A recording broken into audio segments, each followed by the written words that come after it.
عباسی صاحب آپ کو کنٹونمنٹ میں ہرایا ہے. جی میں نے فلیٹ کیا تھا ان شرم کو. کھائیں تھوڑی سی, کنٹونمنٹ میں ہارے ہیں آپ. کنٹونمنٹ میں بھی ایک وارڈ میں ایک وارڈ ہم جیتے ہیں, ایک ہم ہارے ہیں. آپ کو آپ کے مری سے واش کیا ہے. بھاگے. پہلے ذرا میں صداقت عباسی صاحب کی کچھ چیزوں کو ضرور رسپونڈ کرنا چاہتی ہوں. صداقت عباسی صاحب نے اب خود اپنا ذکر چھیڑ دیا, تو ان کو 2018 کا الیکشن بھی یاد ہوگا, جس میں اب یہ اس وقت MNA ہیں. ان کو یاد ہے کہ ان کے حلقے میں 24 گھنٹے کرفیو لگا تھا.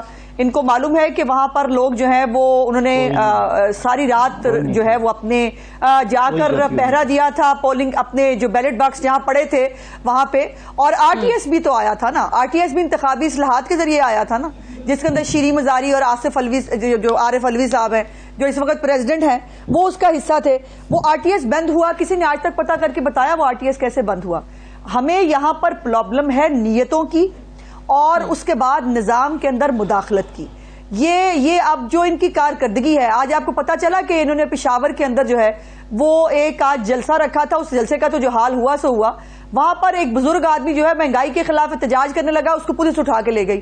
مردان میں ایک جو ہے, جب یہ میں ان کی اگزامپل KP کی اس لیے دے رہی ہوں کہ تبدیلی کا آغاز وہاں سے ہوا تھا, اور وہاں پہ تبدیلی کا عالم یہ ہے کہ اگر مسجد کے اندر کسی نے جو ہے وہ کہا کہ حکومت جو ہے وہ زیادتی کر رہی ہے اور ہمارے ساتھ یہ جو ظلم ہو رہا ہے اس کو اٹھا کے جو ہے وہ پولیس والے لے گئے, تو یہ کس کس کی زبان بندی کریں گے, یہ کس کس کو جو ہے. اور اب تو حالت یہ ہے کہ اوورسیز پاکستانی آ کے ان کی مدد کریں.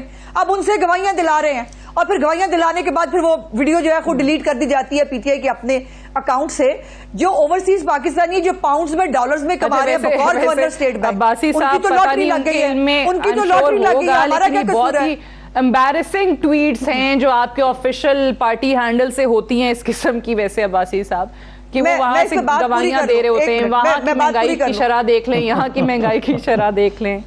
جی مکمل کریں.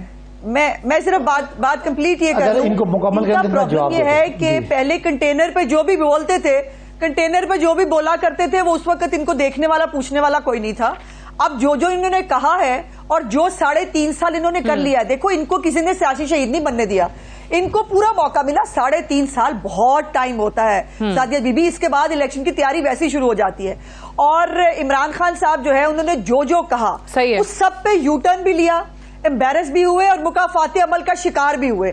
اب مجھے یہ بتائیے کہ جھوٹ بول کے خطے میں سب سے زیادہ کم مہنگائی ہے, اس پہ ان کو ہر ایک کو ہم نے بیٹھ کے کان پکڑ کے بتا رہے ہیں ان کو شری لنکا میں مہنگائی کتنی ہے, بنگلہ دیش میں کتنی ہے, انڈیا میں کتنی ہے. اور اب تو کل IMF کی رپورٹ کے مطابق بھی انہوں نے کہا کہ دنیا کے اندر, پوری دنیا کے اندر مہنگائی کی شرح 3.7% ہے اور پاکستان کے اندر 9.46% ہے. اب اس کے بعد بھی کبھی کورونا کے پیچھے چھپیں گے, کبھی پچھلی حکومتوں کے پیچھے چھپیں گے, کبھی چور ڈاکو کا منترا لے آئیں گے. اداروں کی تباہی بربادی آپ نے کی ہے سعدیہ بی بی آج. اچھا سعدیہ, یہ جو اپوزیشن کی ہماری پارٹیاں کرپٹ تو تھیں, یہ اتنا جھوٹ بولتے ہیں سامنے آ کے کہ کسی نے نہیں کہا کہ پاکستان کی مہنگائی دنیا پورے خطے میں سب سے کم ہے. ہم ایک بات کر رہے ہیں, یہ ٹوسٹ کر رہے ہیں. ہم نے کہا کہ پیٹرول اور ڈیزل کی قیمتیں اس وقت خطے میں سب سے کم ہے, اور میں اپنے الفاظ پہ قائم ہوں, دونوں کو چیلنج کرتا ہوں. اگر پاکستان میں, مجھے بات تو کرنے دینا, مجھے گھنٹے بعد میری باری آتی ہے سارے بولنا شروع ہو جاتے ہیں, مجھے بات تو کرنے دینا. ہم یہ کہہ رہے ہیں آج انڈیا میں بھی یہ بات ڈیبیٹ چل رہی ہے. آپ کے وزیر اعظم نے کہا, آپ کیا بات کر رہے ہیں؟ انڈیا میں سب سے زیادہ. یہ تو میں نے بھی پروگرام کے آغاز میں کہا تھا, آپ نے مجھے بھی جھوٹا کہہ دیا سیاسی جماعتوں کی طرح. یہ وزیر اعظم کا بیان ہے. مجھے اگر مجھے پتا تھا سعدیہ آپ مجھے اپنی باری پہ بولنے نہیں دیتے. سنیں, مجھے میری بات کرنے دیں, آپ بعد میں رد کر دیں. اچھا دوسری بات یہ جو باتیں کر رہے ہیں, یہ جو اس ساری بات کا, آپ ایک بات کو ڈینائی کر رہے ہیں, میں کریکٹ کرنے کی کوشش کر رہی ہوں. میری بات سنیں, یہ کوئی طریقہ نہیں ہے نا. آپ نے ان دونوں کو بولنے کا موقع دیا, میں چپ رہا. میری دفعہ آپ تینوں بولیں گے تو مجھے کیسے آواز آئے گی؟ سب سے پہلی بات, آج بھی پیٹرول اور ڈیزل خطے میں سب سے کم پاکستان میں ہے. دوسری بات یہ کہ یہ جو ان کو تکلیف ہو رہی ہے, پیٹ میں مروڑ پڑ رہے ہیں, بیرون ملک پاکستانی عمران خان سے محبت کرتے ہیں, پاکستان سے محبت کرتے ہیں. انشاءاللہ ہم بیرون ملک پاکستانیوں سن لیں, ہم آپ کو ووٹ کا حق دیں گے. آپ نے جس طرح چوروں کے گھروں میں جا کے چور چور کے نعرے لگاتے ہیں, انشاءاللہ آپ ووٹ بھی دیں گے, اور ان چوروں کو ایک دفعہ پھر ہم آپ کے ووٹ سے بھی ووٹ آؤٹ کریں گے. رہی بات یہ کہ مہنگائی ہے, انٹرنیشنل فینومینا ہے. عمران خان کے چاہنے والے پشاور بھی ہیں, لاہور بھی ہیں, کراچی بھی ہیں, کوئٹہ بھی ہیں. یہ نہیں کہ نواز شریف کے خالی 2 ڈویژن میں رہ گئے ہیں اور پیپلز پارٹی سکڑ کے سندھ رورل میں رہ گئی ہے, پنجاب میں ان کو 150 ووٹ پڑتا ہے. پاکستان کے سب سے بڑی جماعت عمران خان کی ہے. پاکستان کے جس دنیا میں پاکستانی رہتے ہیں, ان لٹیروں کو, چوروں کو, ملک لوٹ کے بھاگ جانے والوں کو, دوائی کا جھوٹ بول کے واپس نہ آنے والوں کو ایک بار انشاءاللہ عباسی صاحب میں عرض کروں کچھ. چلے مان لیا وہ چور بھی ہو گئے, ڈاکو بھی ہو گئے, لٹیرے بھی ہو گئے, میں اس چیز پہ بات ہی نہیں کر رہی. میں تو صرف اور صرف پی ٹی آئی کی اپنی کارکردگی کی حکومت پہ بات کر رہی ہوں. دیکھیں چینی 150 160 ہو گئی ہے, ڈالر 170 ہو گیا ہے, پیٹرول 145 ہو گیا, اور آپ کہتے ہیں کہ جی پیٹرول سب سے سستا خطے میں یہ ہے. تو عباسی صاحب پھر یہ بھی بتائیں کہ سب سے خطے میں کم پر کیپٹا جو انکم ہے وہ پاکستان کی ہے, سب سے زیادہ انفلیشن جو ہے وہ پاکستان میں ہے. یہ کیوں نہیں بتاتے عوام کو چیزیں؟ پیٹرول بھی زیادہ ہے. ایک میری بہن, بڑی پیاری بہن مجھے کہتی رہتی ہے, عظمہ بخاری صاحبہ نے ایک بڑا جھوٹ بولا ہے کہ جی میرے الیکشن میں کوئی کرفیو لگا تھا. کوئی کرفیو نہیں لگا تھا. شاید خاقان صاحب بھاگتے بھاگتے ہار کے گئے تھے الیکشن کمشنر کے پاس کہ مجھے ری کاؤنٹ دیں. انہوں نے کہا بابا میں نے مہنگائی کا پوچھا, ووٹ کا مارجن میڈیا زندہ ہے, 10,000 کا مارجن تھا. آپ کی یادداشت ہو گئی ہے, ہماری ہے. جانے دیں, شاید خاقان صاحب کو چیف الیکشن کمیشن نے کہا کہ آپ ری کاؤنٹ کروا لیں.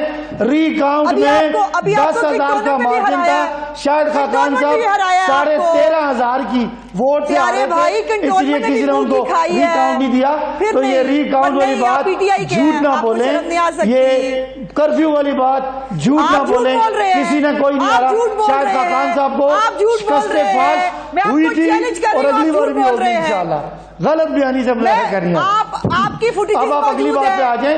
جو آپ نے کہا کون سچا ہے کون جھوٹا ہے, سارے میں نا کوئی فوٹیج یہ جھوٹ ہے. عوام کو نیز کب ملنا ہے نا وہ چیز بیچ میں رہ جائے گی. عوام ایسے ہی بیٹھتے رہیں, انتظار کرتے رہیں گے. اگلے سال ساری جماعتوں نے سیاسی کیمپین میں چلے جانے, اگلے انتخابات کی تیاری شروع ہو جانی ہے, اور مہنگائی وہیں کی وہیں, عوام کی مشکلات وہیں کی وہیں.